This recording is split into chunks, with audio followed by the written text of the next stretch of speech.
Hey, would-be farmer here, fixing to go on another ramble, rant, diatribe. When I think back to the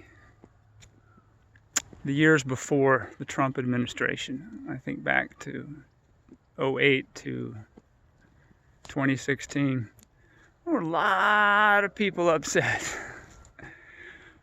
Folks is getting my stuff. People are jumping in line ahead of me. People lost power. A lot of white people lost power because they saw black people dancing.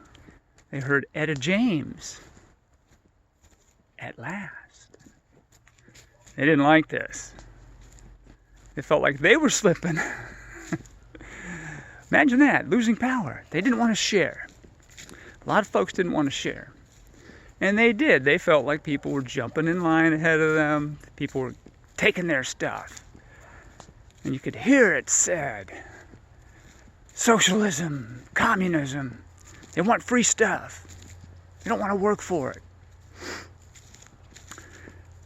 I think a lot of that was masked as a black thing. Not really so much a white guy taking stuff, because, I mean, hey, it's America, you know, shouldn't have to press one to get English.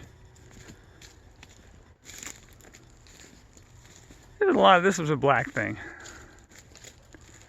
They weren't happy.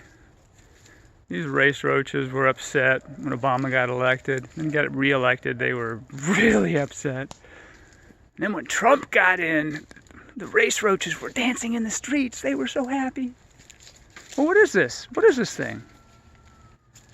Free stuff. Well, I've dated black women. I had a black girlfriend. Doesn't make me black. I've had black roommates. That doesn't make me black. So I can only imagine that maybe a black man would want to be free from having to walk down the street and hear click, click, click, click. The sound of car doors closing as he was approaching a white person's car. Or maybe a black man on an elevator would want to be free from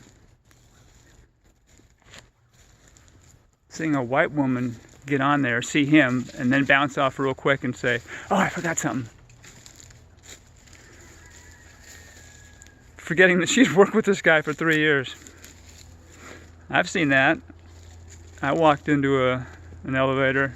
I was walking into an elevator as a white woman said that getting off. And I looked at the guy and I said, hey, Joe. Just kind of pointed over and he goes, happens all the time.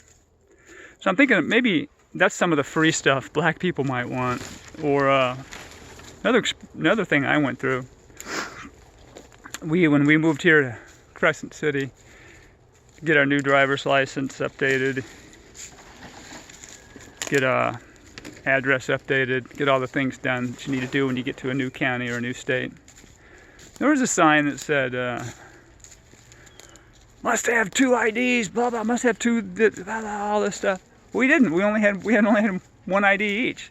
So I went up to the light lady and I said, hey, we don't have 2 IDs. Are we going to have, what do we do? Oh, you're fine. Oh, you're fine. Oh, you're fine.